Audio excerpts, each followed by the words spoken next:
Hello and welcome back, guys, to the Improving Season podcast with me, Pascal Floor, and on the other end, it is, as always, my man, Steve Hall. Steve, how are you doing?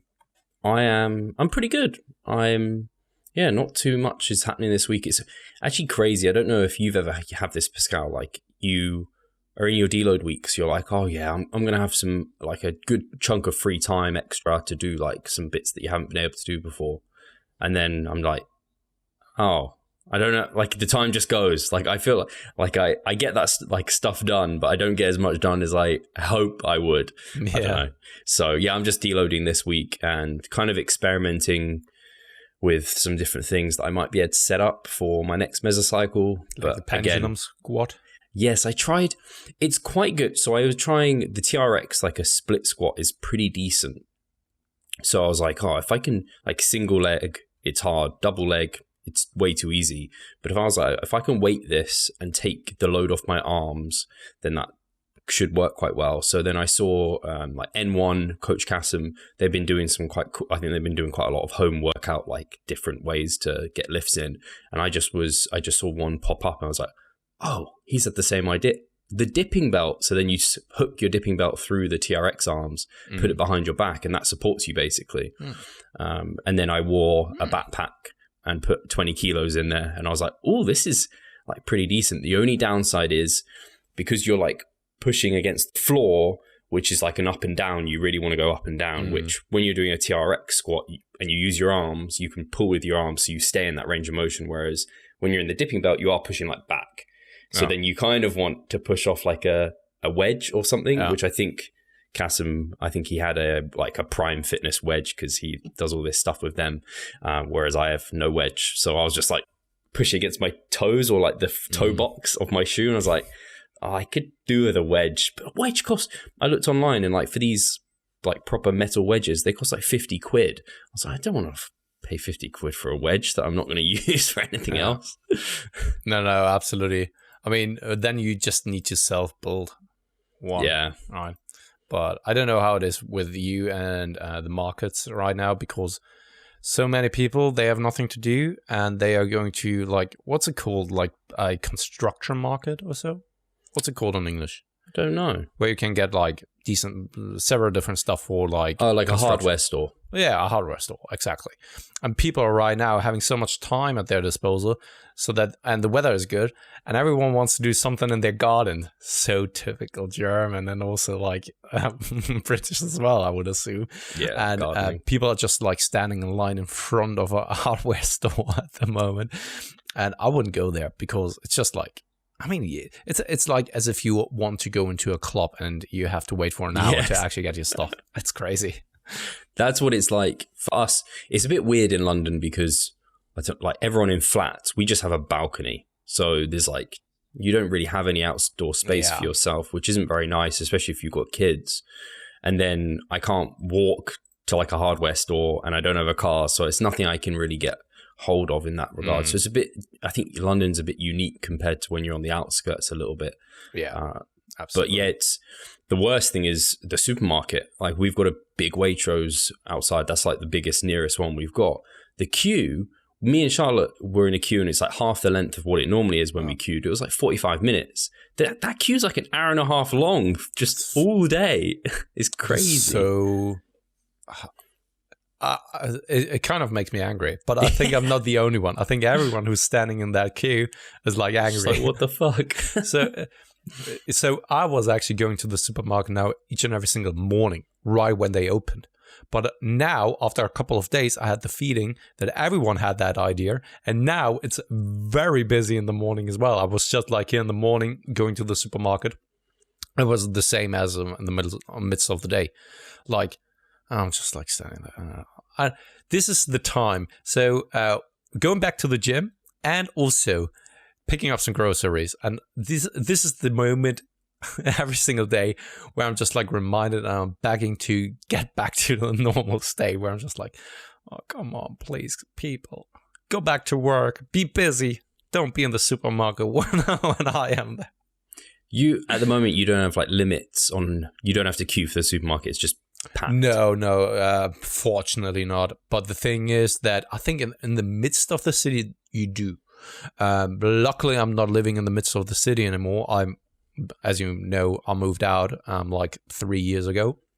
Moved together with Katie, and because I was riding my motorbike through the city, and when I was riding through it, I saw that a lot of stores had people like standing in the queue outside just to get in, because they don't have that many opportunities in the midst of the city. But it's better than in the UK, because in the UK, you only have those small convenience stores such as Tesco Express or so, instead of those big supermarkets. We have some big ones. But they're limited, right? The big ones, they're pretty good, but they're the ones with the huge queues. Ah, okay. So the little ones, like the little Tesco's and the little Sainsbury's, they don't tend to have queues, but they have like not much in there. So we tend to. I don't think we've done a big supermarket shop. It's almost coming to 2 weeks since our like a proper supermarket shop, which is quite a lot of time. Yeah, but we're things lucky. have been shut down here in Berlin now since nearly a month. Absolutely, because it was, I think, on the what was it, 12th of March or so, or 15th of March, where it was official that it will definitely be closed, or things will definitely be closed up until the 19th of April. And things are getting better, though. They are already considering what to do after the Easter period, because the curve is flattening down, and even Austria is already considering, or not even just considering, but they are loosening their restrictions, and Germany is quickly behind them, but also it needs to come under certain requirements, in the sense of like, okay, you still need to follow certain rules, and it's not just like, okay, we are going back to normal, and then all of a sudden the curve spikes up again, right? But yeah, I'm very much looking forward to that, actually. I know you were maybe a week or two ahead of us, and you're like, I think it's come up where it's like, why aren't we doing as well as Germany? And they were trying to bring up reasons why, and Boris, dear Boris.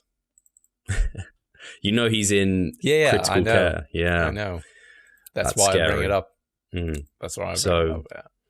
Yeah, it is what it is at the moment, and we're making do. The really cool thing we've got, I've been posting ever since we got it. We've had 3 now. We have this odd box, which me and Charlotte were looking to invest in anyway, and it's like this box of veggies and fruits where they just collect basically your overstock that would be chucked. Yeah, we get sent like that each week. 1.5 or 2 weeks ago, when people were just like going mad and actually hoarding stuff, and we couldn't get anything in the supermarket, I was actually looking into like delivery services from supermarket chains as well. And you couldn't order anything from those anymore, because normally you can pick an appointment. We had it when Katie was actually pregnant, that we ordered a couple of times to us at home, and you could even get a delivery on the same day. Now they are always having appointments up till 6 weeks in advance. You couldn't get any appointment anymore. It's just like, oh god, people are just going mad. That's what it's like for all the online like supermarket shops. We were just lucky we got in just before the rush, so I think Oddbox aren't even taking any like orders now, because they just can't fulfill them, which is nuts. And then it was like, I was so surprised. I did an order on My Protein and it came the next day. I was like, oh, this is, I don't know. To me, some of that is food. So no, I even ordered some as well, because I was in desperate need of a new whey. You still got whey from my whey at your place. There is some whey somewhere in here. It's like 1.5 years or so it's lying at your place. So I needed to order some as well. And it actually got to me like 2 days after or so, which is very, very cool. What flavor did you go for? I'm always going for, I think it's double chocolate brownie or just chocolate brownie. Tastes very good. Very good. I actually was considering going for dark chocolate, because I've seen that it's new. And I also seen that, you got it right after I ordered mine. And I was just considering, I should have gotten that one. My Protein chocolate smooth is always just the one I've always gone for. I'm like, you can't, they have so many flavors, and I'm like, there is just too many flavors right now. Absolutely. So it puts me off, but I did try the dark chocolate. It's okay. It's not for me, like it is kind of dark chocolate, but I prefer chocolate smooth. Just it was fine, but I wouldn't recommend it. Okay, so I'm not going with it the next time. So yeah, nothing else is really going on at my end. I think that's probably the same for a lot of people. Yeah, same here. I mean, normally we always do our daily voice messages over on WhatsApp. Right now, it's just like nothing is really happening. I mean, what can you talk about, right? You get up, you are kind of in quarantine, you're doing your workouts from at home. You can't do that many activities outside of that. And yeah, it's basically that, right? It's kind of sad. Well, it's going to be really sad for a lot of people here because the weather's going to be beautiful this Easter bank holiday weekend. And we're not meant to be really outside enjoying it or seeing family like at all. So yeah, that's kind of quite upsetting, I think, probably for a lot of people. That someone will probably be once again commenting in the YouTube comment section saying like, first world problems, get a grip, mate. Right? Yeah. It is sad. It is sad. A first world problem. Just like training at home sucks because when it's this hot and you don't have aircon, it's just you just sweat on the carpet, and this is not good. Yeah, man, I was also sweating the other day. I was just like, my weighted vest that needs cleaning up after the entire period here training from home because I'm just sweating into the vest the entire time. Yeah, the 10 kilo one, is that like sand that's in it or something? Because I was like, no idea actually. The material's not very strong, and I was like, something like that, yeah. It's like I was putting it on, and I almost felt like something ripped with my watch, and I was like, "Oh, if I make a hole in this, I think I'm going to lose all the weight." Yeah, I have no idea actually what's inside. Probably something like sand or so. Yeah, it makes sense because I guess it's comfortable. It could be little like steel balls or something. That would be cool, but I imagine that's probably more expensive than sand. Yeah, I guess so. But you. Right now, so I'm deloading. I don't know what I still need to actually sit down and just think to myself, what do I want to do next? But you're now finished cut. We told everyone that last time, and you basically finished your cut like mid-mesocycle, didn't you? Yeah. So you have already pushed food back up, and basically are you in a small surplus now, do you imagine? No, I'm at maintenance. Simply because there was that time where I was at a prolonged maintenance just due to the sickness. I was sick for like over 6 weeks, and during that time I was in a maintenance period for 4 weeks. I got a good understanding of where my current maintenance levels are at, and for me nothing has really changed in regards to the activity levels. I still can go out for walks and stuff like that. So yeah, I'm eating around 2,700 calories at the moment.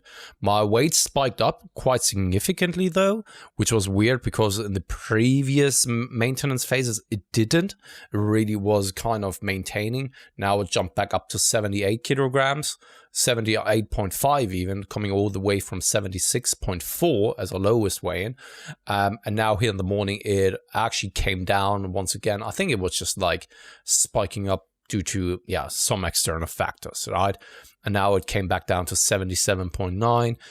As I already told you and also the guys like last week, the scale weight actually gets to me at the moment because I wanted to be below 80 kilograms, and there's no particular reason for that, because over time, actually what you want to see is that the scale weight is going up, but the body composition is getting better.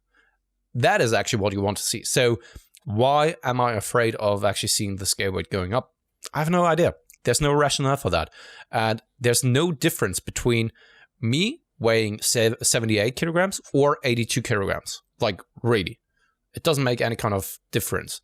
It's just more something like, maybe also my past that plays into that as well. Like, the scale weight has always been like a love-hate relationship. When it's going down, I'm always feeling good. When it's going up, I'm always feeling like, I don't know. Don't feel that. I had the same.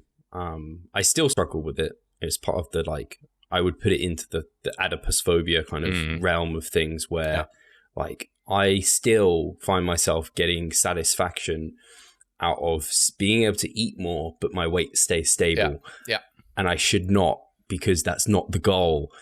I should be able to feel like happy that I'm eating sufficient and my weight's going up, because that would be the goal in a gaining phase. But I think particularly when you're transitioning like you are, that's the initial, there's an initial hurdle, because every day you're kind of waking up hoping to see like a new low, whereas then you're like switching gears and you're like, not that you're in a gaining phase, but now you're looking at the scale and it's like, well, I'm looking for it to maintain, but you know, realistically in the first like week of eating more food and more carbs and more sodium, it's going to go up. So then it's a case of just, you have to double check yourself every time. It's like, no, okay, look in the mirror. Oh no, I'm not a fat fuck yet. So it's okay. Absolutely. Absolutely. And the thing is that as long as you're not eating like a pig, I think that there's nothing wrong that the scale weight is going up. And especially in that situation, I simply know that I'm at maintenance at the moment. If not even eating a little bit even below that. Because 2007, I was once at 3,500, right? And my metabolism isn't as adaptive as yours, but I also was at some point just a fat piece of shit. So it's not really a surprise when you push it up to that level. Definitely not going to happen in this off season. I really want to make the most out of this off season. And I know that everyone is always saying that. And then they fall victim of just like, I don't know, the mundane, and then losing track of what they actually wanted. Mm-hmm. Right? It's so typical, and I think that everyone falls, or many people fall victim to that, and that they are just like, I don't know, getting comfortable, losing focus on what the actual goal was. But this time, the next 1 or 2 years, I want to actually put everything I have into that, because I'm getting older, and by the time I'm actually finished with this off season, and then actually starting contest prep, and then by the end of that, I will be at around 35 years old, and there's only so much of a time frame that I have available, and thus I already had so little time, because I wasn't someone that started lifting at the age of 16, unfortunately. I was once in a fitness studio doing that, or in a gym during that time, but didn't really stick to it. And I first started properly doing bodybuilding in 2016, 2017 more so. And thus, I didn't really have that much time under my belt when it comes to bodybuilding. And I think that there's still so much more muscle mass to be gained. And I just want to make the very best out of the next time ahead of me. And because of that, because I needed to also face reality that I just slacked off in the past too often. I was then not tracking meticulously. I was not stepping on the scale, such as I already alluded to last week. And this is something that I want to avoid this time around. Be meticulous, be disciplined, be rigid for the next years, because there will be a time where I'm just like, okay, I just want to maintain from now on onwards. And that is probably somewhere in the 40s or so, right? So I still have time where I can be rigid and disciplined, and there will be a time where I won't. This is not the goal for the rest of my life, but I have ambitions, or at least like personal goals and ambitions, and I want to actually make the very best out of the situation. Yeah, I think the word that I was thinking of when you were talking through what people end up doing in their off seasons is complacency. And I think it's people really, bodybuilders particularly, really thrive off cutting and like going to stage, because they have to be like on point, and they see kind of daily or weekly at least changes in their physique or on the scale. Whereas when you're in a gaining phase, everything slows down to like very slow. Yeah. So it's easy to then lose focus and you lose that drive, because you kind of have no goal right there either. So I completely see that. But and I'm kind of like it, and I don't at the same time, the mentality of treating your off season like a prep. I like it in some ways, but I think it's too restrictive, because you don't want to be like actually treating off season like a prep, because then you don't have a life, because prep is not really living, it's living in a very restrictive way, and I don't think you need that. But I think some elements of that prep mindset taken into your off season will lead to the best results in your off season. And that's what I tried to apply since my 2017. And I said the same. I was like, I know I'm quote unquote sacrificing things during this period of time. I'm investing a lot into my off season, and you did a really cool presentation that's going to come out soon on the members site about kind of, I forget what it was. It was like a scale of how investment basically. Yeah, the IRS, the investment result. The investment result. Hey, Pascal here. I just quickly wanted to remind you of our online coaching service. At Revive Stronger, we put a huge emphasis on the personal aspect of our coaching. And if you want to take your physique and knowledge to the next level, hit the link in the description below. Spectrum. Yeah. That's what it was. Yeah, absolutely. Do you want me to elaborate on that? Or no, I was just... People, yeah, I mean, people get the gist of it in terms of like, it was just a scale, and you were talking about how some people are appropriately at different parts of that. And you described me as a case study, and how I was like right at the upper end of that. And I would agree, that's where I was trying to be. And like you've just said, these are the years I want to invest that heavily into it, because I can. And then like I can, like people talk about, I don't know, sustainable training and gaining, like making your gains and like enjoy the process and just gain more slowly. Whereas I'm more of the mindset of, I have the time now, I have the want now, I want to make my gains as fast as I physically can, because I also have the slight feeling that those sustainable slow gains are so slow that sometimes you don't ever make it to where you could have been if you really invested. So that's kind of what I had been doing my off season, and that's what I was going to take to stage this year and see what I could bring. And actually, I'm really happy with my investment. You don't really know until you cut down. Yeah. But then when I did, I was like, heck, I'm so glad I invested all that time and all that meticulousness. And I think you'll be very satisfied as well. And I think most people would be if they truly put in that time and effort. Like, you can only be satisfied then when you start to show it off. And yeah, it's disappointing how the season has kind of ran. But I kind of want to, like you have, like you've accepted, I'm not competing this year. And now I think you just need to decide, is it next year or the year after? And then once you've got that set, you'll just head down, let's go. And I kind of need that. And I think that's going to be probably this week where I decide, like, is it this season or is it next? Because yeah, it's hard to commit when you are a bit, like you said on your Instagram post, in limbo, where you're a bit like, what am I doing here? It's not the funnest thing to be in.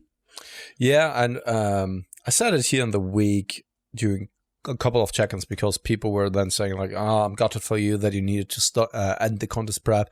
I was just like, to be honest, yes, of course, the outcome isn't as I wanted it to be, as I predicted it to be, but the thing is, it's just stepping on stage. It doesn't change anything for me, like how I see bodybuilding, how I approach training, how I approach nutrition. The only thing that would be changing is maybe that it's a kind of a gift, so to speak. It allows me to actually have now more time available to put even more time into building some muscle mass. And once again, we always talked about opportunities here over the past couple of weeks. And I see it as an opportunity, because it's just like, okay, here's a little bit more time, Pascal. Make use of that time. All right. So I'm not really that disheartened not to step on stage, because once again, it is, and I know it sounds so cheesy and everyone is then always talking about it, and I don't know if everyone is actually meaning what they are saying when they are saying like, okay, it's about the journey and not like the outcome. And in that instance, it is exactly that. I'm still doing the things that I would do no matter if there is a stage or not. And I know that not everyone is on the same page. And I know that some people are having great ambitions when it comes to achieving something, and that is totally all right. But for me personally, the stage, I've never been on stage. So of course I'm a little bit biased, right? But at the same time, the stage is not as important for me as the process, because what bodybuilding has given me is basically like the past nearly 10 years now. Like, okay, not specifically bodybuilding, but training, nutrition has given me a life. It has given me a purpose. It has taught me like self-discipline, work ethics, all these kind of things, right? And because of that, and I was even talking about that here recently as well, that bodybuilding for me is part of my identity. And that's why no matter what would go on in the world, I would still do the training and the nutritional side of things, no matter what is going on. Of course, there will be always situations where you can't do that, but as long as I'm able to, I'm still following that journey, because once again, it's part of my identity. And if I'm not training or doing the things that I love at the moment, then I simply don't feel complete and fulfilled. And because of that, I will just continue what I'm doing, no matter whether there will be a stage or not. Yeah, I think the saying that springs to mind is, I don't train to compete, I compete because I train. And you could refer that to your nutrition and everything as well, because it just gives you purpose each and every day.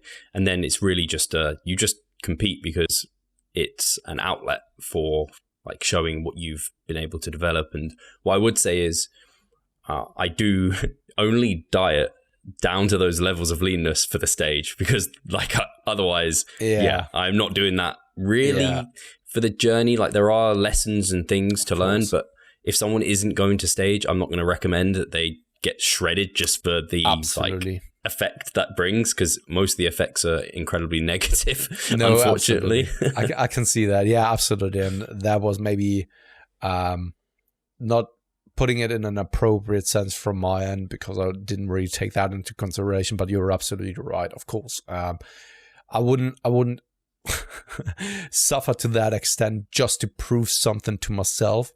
I think also the self-protective mechanism of someone's psychology and physiology will then also maybe make it even harder if that goal isn't there. No, absolutely. I totally agree. And I have stepped on stage, and I'm very excited to hear what you feel like when you do it and when you do have that, because I don't know, it's a weird feeling, because when you're on stage and doing it, I'm not thinking this is the best time of my life, but when I reflect back of being on stage and competing and those contest prep like seasons, like they're some of my favorite times. It's kind of a weird reflection. It's just like, whoa, I did that. Like that was me.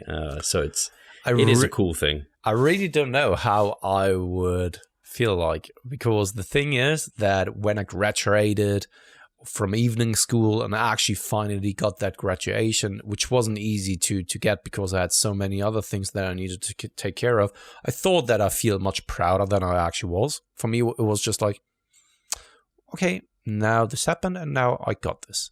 Right? And Katie was just like saying to me, come on, Pascal, at least once in your life, be proud of your achievement.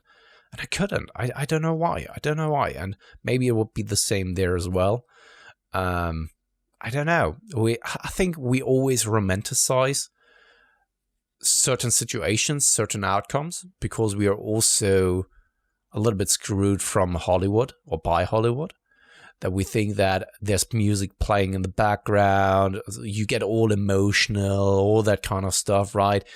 And in reality, the things are, so the life writes the craziest stories, I know, but at the same time, there's no music, no Hans Zimmer in the background playing the most amazing music. There is no one actually putting some amazing light to the situation to actually make everything look glamorous or so. And it's just, I don't know. I can't really fathom and imagine how I will feel. It could be that I'm having thoughts in my mind where it's like, okay, I will feel that way. I will probably cry because it's such a long journey up until that point. Or maybe it's just like, okay, now we have that. What next? Could also be the outcome. I don't know. I have no expectations really. I think I don't know. No expectations is a good place to be. Yeah. I think the trouble with having high expectations or any expectations, and I try and avoid doing this too much with even clients, is because if you don't achieve that, the downside of having built yourself up is so big, because you just feel like you've let yourself down, you've let everyone down. So yeah, in 2017, not having any expectations meant that third place for me was an absolute win. Like I was just like, wow, this is incredible. I didn't ever expect to be able to achieve this. Whereas if I went in thinking, oh, I'm going to win this, or I'm going to do really well, and I maybe didn't place or placed lower, I can only imagine that feeling's awful. I just can only, whereas if you have no expectations, well, you did your job, you stepped on stage and you looked your all-time best, like, then you can feel proud of that. And that's what I'd want people to feel. Yeah, absolutely. And for me, when you really think about it, my life won't change because of that. Like, it won't get any kind of more qualitative. It won't get less qualitative. It will be the same, just with now having stepped on stage. That's basically what it will be, right? I'm not going to change the world with that. I'm not going to change my life for the better or for the worse. It's not. It's just like a personal achievement. That's what it is, and it's only for yourself then. And because of that, I'm also quite detached from that. That doesn't mean that I don't want this. That's not what I'm saying. But I don't put it on a pedestal where I think, okay, having chiseled abs will change my life, such as what so many people unfortunately have, that they think that when they achieve something, everything will change. Once they got there to that point, nothing has changed, and all of a sudden they are feeling a hole in themselves, because, such as, I don't know, Olympia blues or so, or Olympic Games blues, like the Olympic athletes coming back home. First, there was a big hype. They prepared for that for 4 years or maybe even longer. And all of a sudden, they accomplished that. And after that, nothing's there anymore, right? There's no goal anymore. And the goal and they put on a pedestal, now that they've accomplished that or they have achieved it, they realize nothing really changed in their life. They just made it happen, and then all of a sudden they're the same person, same outcome after that. People still look at you the same way as they did before. Yeah.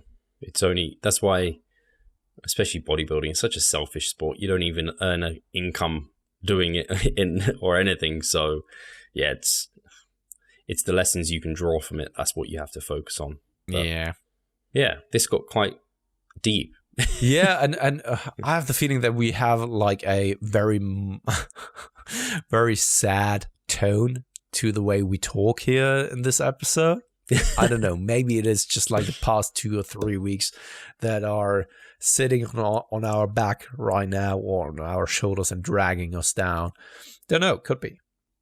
Yeah, it's a weird time, that's for sure. And I know you're the same as me, Pascal.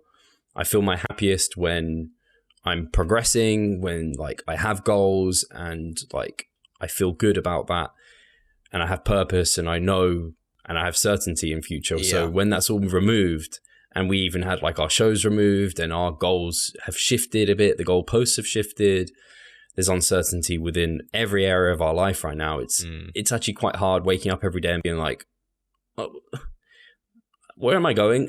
What's happening today? No, absolutely. Oh yeah, not a lot.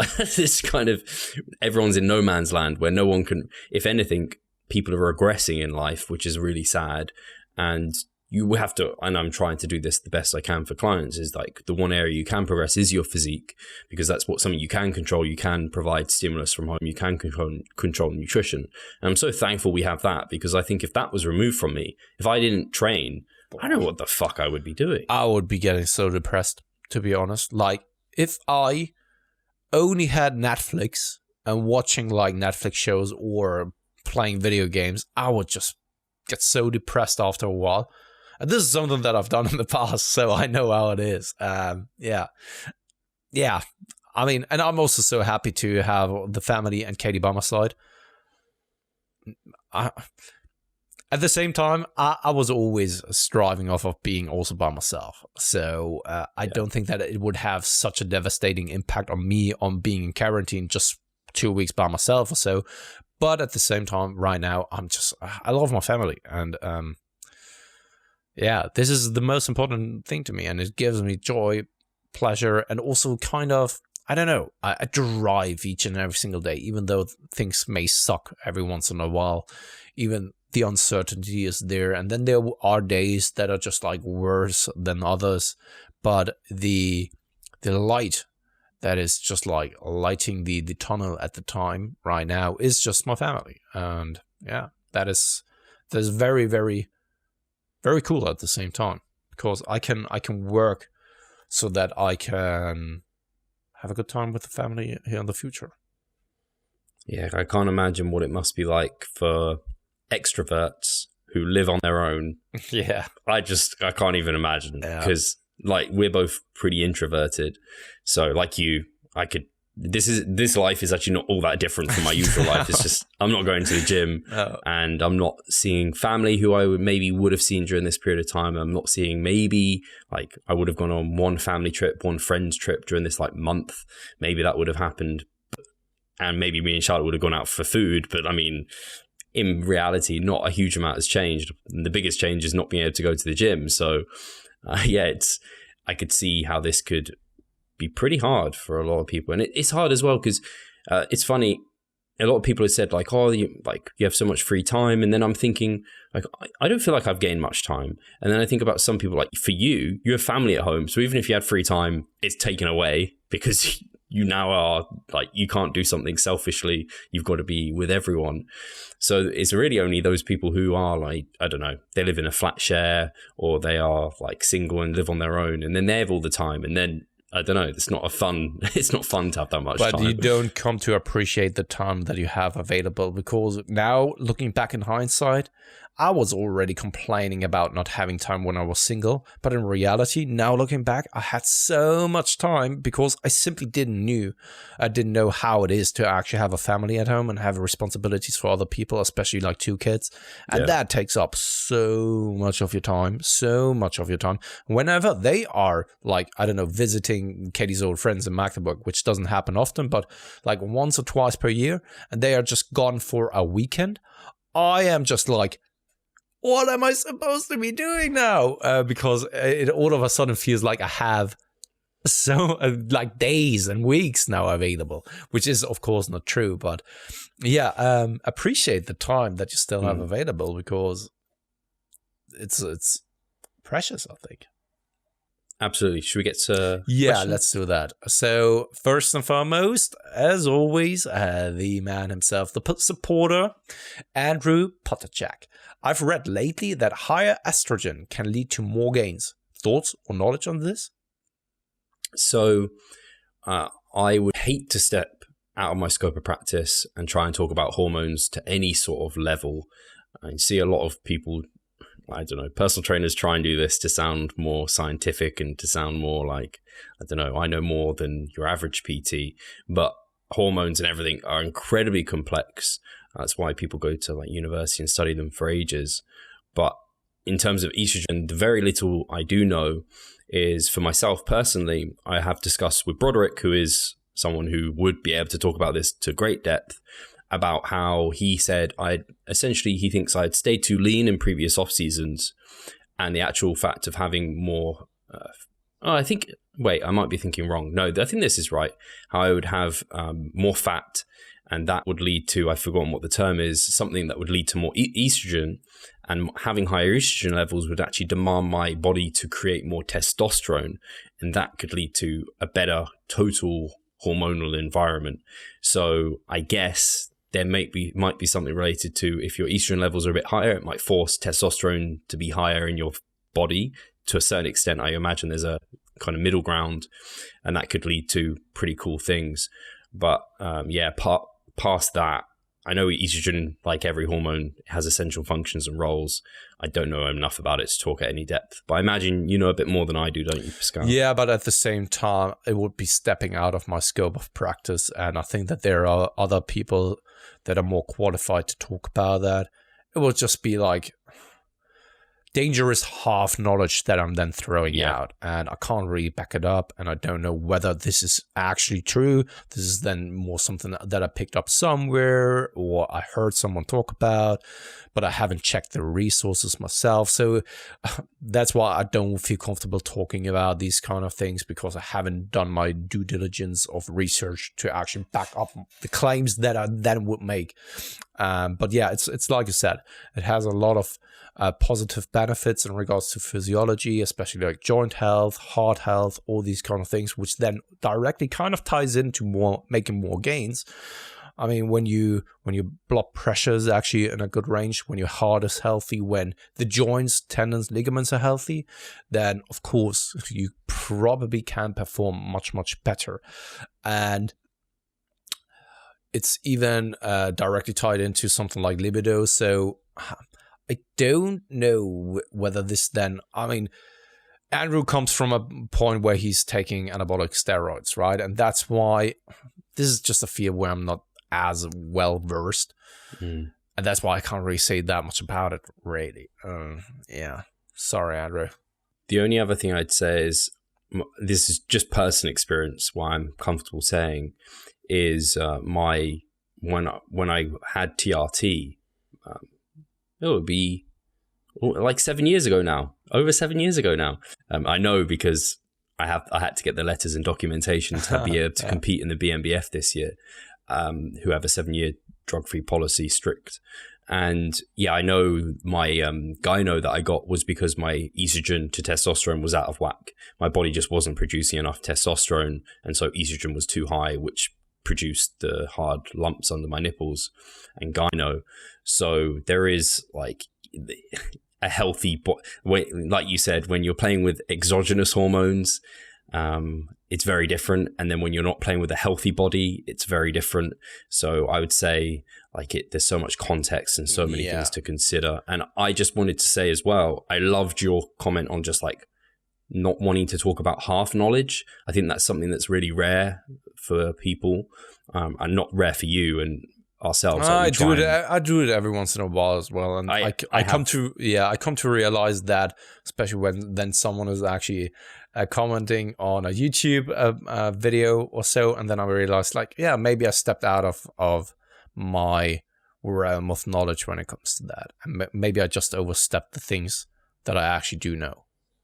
I did it a lot in the past. Like if anyone looks at old YouTube videos, there might be some ones that I have up where I talked out of my asshole completely. And I know I deleted some really old ones. Like I deleted them years ago, but there was some half knowledge that I definitely spouted. And it can be quite dangerous because some of it can be good and actually legit, and then half of it is complete garbage. And then to the uneducated listener or reader, you've gone away with half good, half a load of rubbish, and then you don't know. It's hard to decipher. So I think there's a lot of responsibility on our behalf when we are talking about things to be very honest.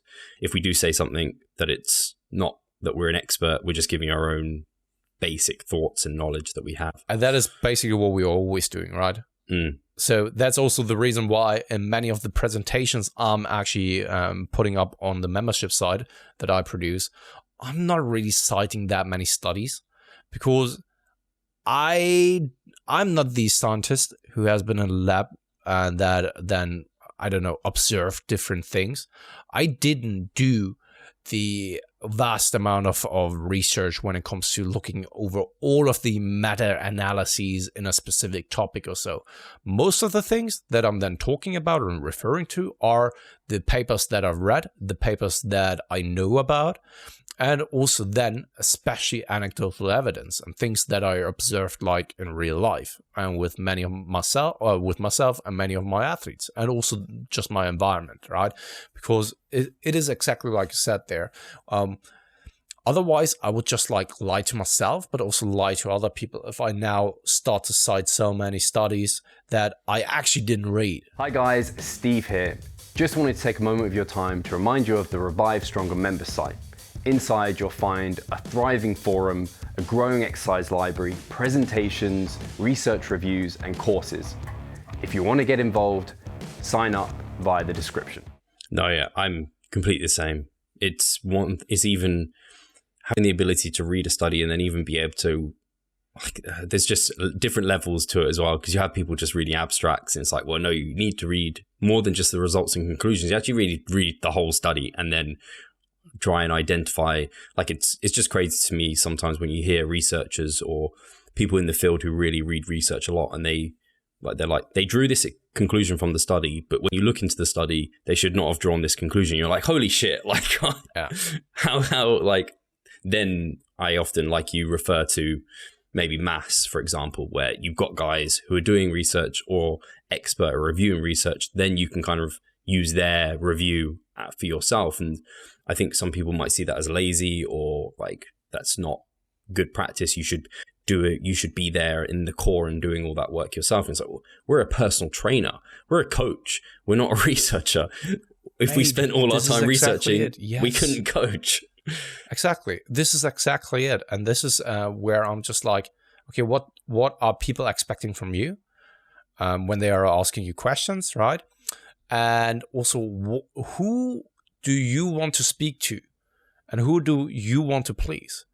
Is it like, do you want to please the other researchers that they are actually seeing you? Are you speaking to them? Or are you actually a personal trainer and you want to actually help people in seeing results? That's also why when it comes to the entire industry, while I'm very, very tired of many things that are going on in the industry, and I think nearly on a weekly basis how tiresome the industry can be, I also think at times, like, I don't have a problem with people then having different methodologies, because in the end, as long as they aren't harming their athletes and clients, and they are getting results for the clients, that is all that matters in the end, because the client came to that coach to see some results, hopefully in a healthy manner and not in an unhealthy and, I don't know, dangerous or patronizing manner or anything alike. And as long as that's the case, I don't care how they got to that point. That's your job as a personal trainer, is to help people achieve their goals and the outcomes that they are looking for in a healthy manner, right? Yeah. And that's why I'm always like, when I see that war going on in our small niche or just the fitness industry, it just pisses me off, and it makes it is so tiresome. And that's why I also sometimes can understand Lyle McDonald. He has been in the industry for so long. He has seen it all. And I can absolutely understand that he's then so pissed off and so annoyed by so many people, including us. I mean, I don't hold myself out of that one. But I can understand where he's coming from, because when you're in the industry, well, if you have been in the industry since, like, I don't know, what is it now, 25 years, 30 years or so?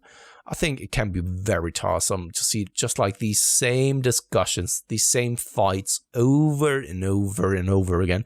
And in the end, if everyone would stay in their lane and just do their job, everyone could actually get along. Yeah, I think it's got worse because of social media and Instagram. It gives everyone a voice, and people get attention despite their knowledge, and they get attention for their personality and how they talk and speak about things. And people believe certain things because of the confidence someone talks with, rather than the actual like science.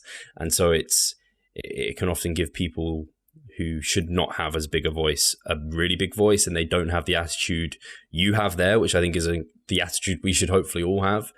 And then there's just shitloads of petty stuff that just continuously goes on. It's just like, sometimes, and I can see why you're not the biggest fan of social media, because sometimes I'm really like, I just want to go into my shell. I don't want to put anything out, because I'm just bored. And more than bored, I get distressed by it because I take too much of it personally, or maybe I'm a more of the anxious type, so I don't deal with it the best way. I would just so often say, mate, I don't fucking care.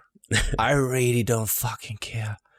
But of course, that leads down a different route that then ends up, of course, once again backfiring, and that is something that you can't do, of course, as well, because then you are the asshole in return, right? But in the end, when you really think about it, right, these small minor details, these small differences that everyone is talking about, these small fights, doesn't really matter. Fuck no.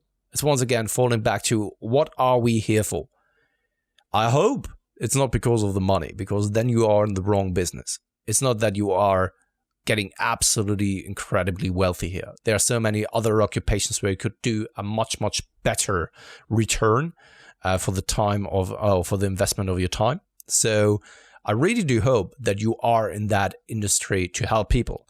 And as long as you do that in a healthy manner, no matter whether we have different methodologies, no matter if I would do it differently, but still get to the same outcome, or maybe slightly different. Maybe he would have a little bit more muscle mass, maybe a little bit less.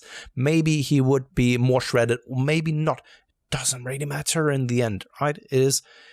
Bodybuilding is self-optimization, and hopefully also in many different ways changing the life for the better. Something that we talked about in regards to building some work ethics, having a good understanding of, okay, putting in work for the long term, be grateful for the things that you have, all these kind of things, right? And if you as a coach, you achieve that, come on, let's hold hands. Let's jump around in a circle together, naked, hopefully, right? Sing a song together and love each other instead of just like fighting each other over these small minor differences that simply don't matter. I couldn't care less if you are training to failure or if you think that squatting on a Bozo ball gives the best returns in the end. If by the end of the day you are creating results for your clients and you make them happy and they are growing as a person as well, then hey, be my guest and do how you do things. It's the trouble is, I think a lot of people get emotionally invested, don't they, in their methodologies, and they end up inappropriately like hating against other things, like, I don't know, carnivore dieters, like, how the hell can you eat anything but meat? Like they just get so emotionally invested because it's worked well for them, and how could it possibly there be other diets that work for other people? And again, like you said, we understand it all just comes back down to some basic principles, and if you're roughly achieving those, awesome. But so many people just completely focus on the methods, and it's like, God, this is wrong.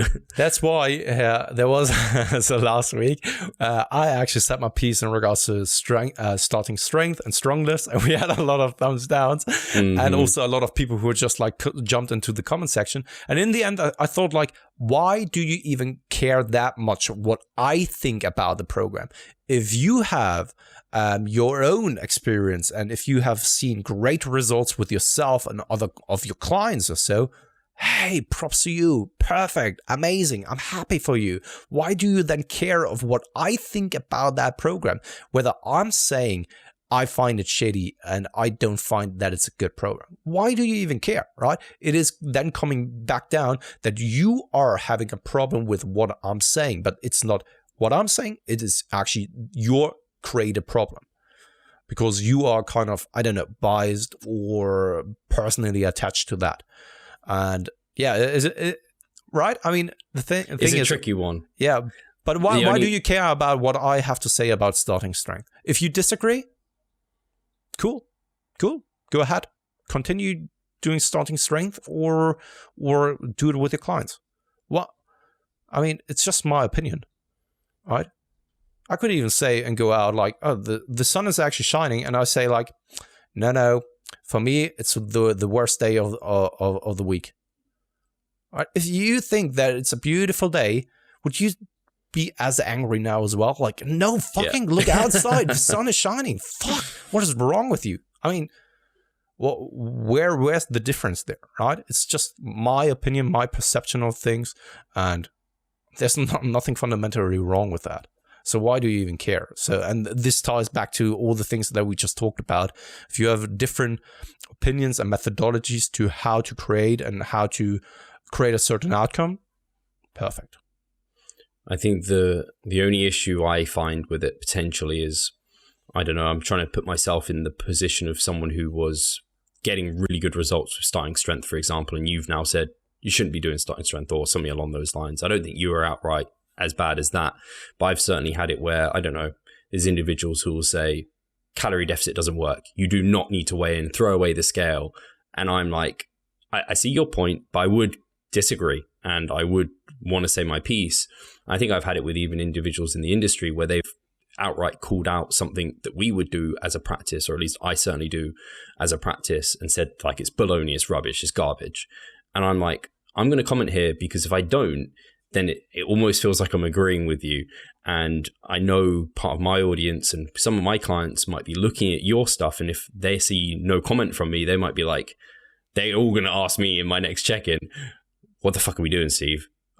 Like, this is all wrong. So I can see why people do get a bit like, hey, you're like, this is not cool. This is working for me, or whatever it might be. And then you can have a discussion, but it's hard over comments. Yeah. Do you know what I'm saying? Yeah, I can see that. But at the same time, I think I have a hard time wrapping my head around that, because it is you who decides then to look at it and have maybe a negative feeling towards that. This is what Stoicism actually is built upon, kind of, right? Being like, okay, we disagree. That is totally cool. You can be angry about a certain situation. You can be quite emotionally about it. And I try to be just rational here and build maybe I have my own views on things. Maybe I have my own perception and my own opinions about it, my own experiences. And I disagree with you. But do I really need then to spend the time to actually then go ahead and comment on that? So I know how hard it is, because I'm falling victim of it myself every once in a while, where I'm just seeing a ridiculous, in my opinion, once again, a ridiculous post, where we are all in a subjective bubble, and that is our life, right? It is many Stoics, or just like people who are philosophers, they are even saying like, I'm not quite certain whether something like objectivity actually is a thing. Because how can you truly be objective? And you will always make subjective decisions or have a subjective view on things, because everything that was going on in your life has led to that point and led to the way you look at things now. But because of that, because you can be aware of that, you can actually detach yourself from these kind of comments, from these kind of statements from someone else. And as long as they are not really, for example, calling someone out, right, or personally attacking someone or harming other people with their recommendations or so, I'm just like, I don't know, go ahead and do that. Sure, there will always be exceptions to the rule, and probably I'm not thinking of all the different outcomes that are out there and scenarios that where I would chime in as well and where I would speak up as well. But generally speaking, and this is mostly the case when we are talking or discussing things, it's generally speaking. Not everything is black and white. Not everything that we are saying is just like, okay, this is how it is. And I mean, we are just having a discussion, right? It's not that I have everything laid out in front of me to take everything into consideration. Probably there are so many things that I'm not thinking about, but it's just a discussion. And yeah. I'd say, just to have one more final thought about it, I think just to think about when maybe it's worthwhile, I don't know, not chiming in, but when I'm thinking I'd struggle to just be stoic in that sense, I guess, would be if someone was lying. I do think people lie about certain things and their experiences to suit their own objectives, their own selfish endeavors. And then also, if there are, the scientist in me says there are definite objective truths in the world, like a caloric deficit, or like, I don't know, like you can't refute that a certain paper produced a certain result with a certain person and say, oh, it's just complete garbage. And there's certainly people doing that. And that is when I'm like you can't just make up your own rules completely, which isn't what you were doing. But absolutely. See it. No, absolutely. This is that. Yeah. And this is something that I brought up right now, and that I didn't think of that outcome. And yeah, you're absolutely right. There are certain rules that are just normal and typical, and also applying to every single one of us that we can't refute or so. But yeah, I would just say like different, especially like personal views and things that you deem as correct that haven't been proven like 100%. For example, like, I don't know, laws of physics, that is just like in the books. Refuting that is just like, right? And still people are doing that. Still, there are so many people like saying, nah, this isn't how it is. But yes, mathematically, it has been proven. And mathematically, that is objectivity right there. And but so many things when it comes to, I don't know, to religion, to the way, for example, it has been treated like that very often in the industry, training and nutrition, right? What is correct there, how to eat there, what is the right choice. Also moral and ethical things. Just like 50 years back, the moral and ethical views were quite different. Like, just think back 100 years ago. Was it allowed for females to vote? No. The people would have gone mad and wild, and they were just like, what the fuck is going on, right? Now it has completely changed. If you now were to say like, okay, I don't want females to vote, holy shit, you are in for big trouble, right? And this has changed. The society changes as well, and thus what we deem as correct and what is appropriate and what's not will always change along with that, right? And so if someone comes from, I don't know, a different country where different cultural views are appropriate or are the norm, and they come to you and have a discussion about certain topics that are kind of sensitive for you, it could easily clash there. But this is where you have to understand, like, okay, they have been growing up with completely different views of how I may see the world. And this is something that you always need to take into consideration as well. And I know it's not easy. I know that hardly anyone does that while you are having a conversation with someone else or while you are seeing or watching a Instagram post. But even someone who lives in the USA, right, to Europe, it's still the Western society, and we have so many things that are similar, but at the same time, it is kind of still a different culture. He has been growing up in a different environment. If you have been growing up in a rich environment and someone who has been growing up in a poor environment, but in the same Western society, there's already a difference there as well, right? So, and this is something that you always need to take into consideration and always give the other one the benefit of a doubt. I know that we deviated so drastically from what we talked about. One? I have no idea anymore. I was like, how many questions have we got through? One. Typical. Brilliant. Typical. Sorry, Andrew, we're talking about estrogen and now we talked about... I have even no idea anymore how we got to that point. I think it was... Yeah, let's not. Let's just go on to the next question. We can't. We already... Oh, with time? Yeah, 1 hour. Oh my God. There isn't like one we can just blast off like really quick. Like, no. No. No. Oh God, we're going to have to get to these next time. Yeah. And just do a quick fire round next time. Like, answer it in Instagram story, 15 seconds. Absolutely. Done. So, once again, sorry guys for us deviating so much from the questions.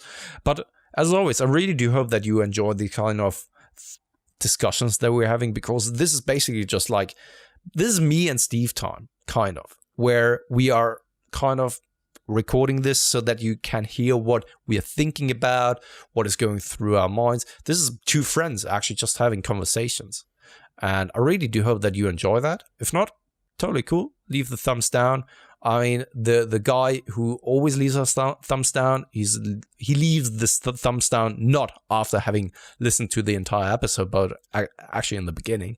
I heard it may be Lyle. I heard it as well, but I don't know. I don't Didn't think Mike say that on a I don't think that Lyle cares enough to actually. No, it makes me feel quite honoured if he did. Yeah, absolutely. I think that's a lie. I would be very surprised. Maybe after we had that back and forth with him, he went out and downvoted a couple of ones, but I don't think that he can be bothered enough. Lyle, I know that you're not listening, but I actually still like you to some extent. Because I find him like, I don't know. I find him a very interesting character, and I can understand him in many, many different ways. And I know that he says that I'm a son of a bitch and that he doesn't like me and that I don't know, whatever he said in those emails. But I just want him to know I do like him still, no matter what he's saying. Words can't hurt me. It's fine. I think just sit down with him and have a chat like in real life. This is the podcast episodes are always pleasant with Lyle. Yeah, I mean, and also just like I really do think, and this is something that we now talked about in depth, right? But I really do think with each and every single one that you have a confrontation with online, I think that if you meet up in real life, sit down and just like chat and get to know one another, I think with nearly everyone, you would get along. This is a lot of the time when we have maybe some debates that seem controversial, people are hoping for that, like, oh, they're going to badmouth each other. And normally it's a very pleasant conversation. I think it's very much the same. The only thing I was going to say in addition, I know we're keeping people a bit long, is obviously the seminar, those who bought tickets to London seminar, I just wanted to say thank you so much for investing in that. And we are absolutely heartbroken for it to not be going ahead as planned. But we're going to do everything in our power to get it rescheduled at an appropriate time so everyone who was looking to be there can still be there. And please just bear with us. And thank you again for your patience and the support that we've had because, yeah, it's been unreal, actually. Absolutely. It's definitely going to happen. If not here now, definitely in 10 years.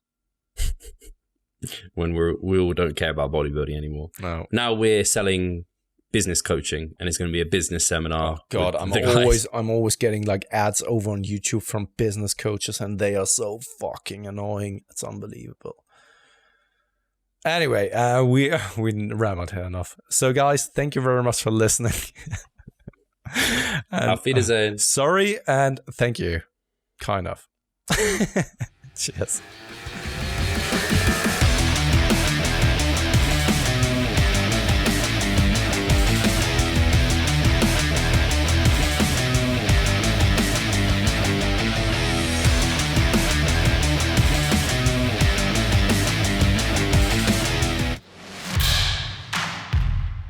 So I'm Steve Hall, founder of Revive Stronger and a coach of Revive Stronger. My name is Pascal Flor. I'm the co-owner of Revive Stronger and also a coach, of course.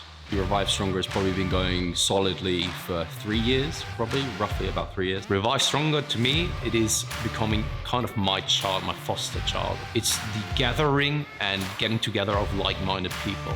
We've been expanding the coaching team, which is helping us help more people. But each coach can only help a certain number of people. Right now, it's all over the place. We have YouTube, we have Facebook, we have Instagram, but there isn't that community aspect behind that. And so the next step for us is developing a membership site.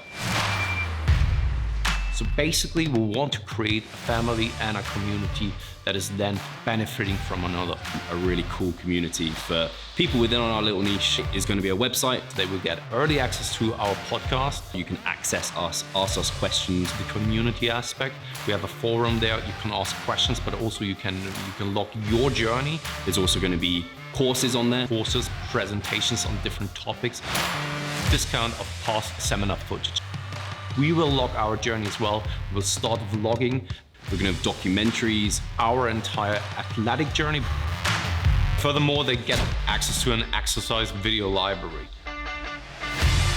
The exercises that we love for hypertrophy and maximizing hypertrophy, we're going to go through those in depth, telling you how to execute them. We kept them concise and also mobile friendly so that you can watch them in between your sets.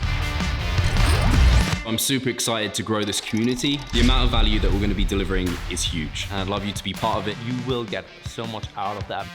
I'll see you inside.